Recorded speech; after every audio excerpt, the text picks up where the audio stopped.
అరణ్య సంసార యాత్రికుల శరణు ఘోషలు విని రోజు శబరీశ పాపాలు దోషాలు ప్రక్షాళనము చేయు పంపా నదీ తీర ఎరుమే నివాస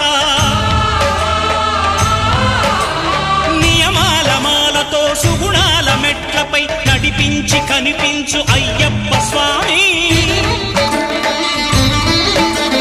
మకర సంక్రాంతి సజ్జోతివై అరుదెంచి మహిమలను చూపించు మణికంఠ స్వామి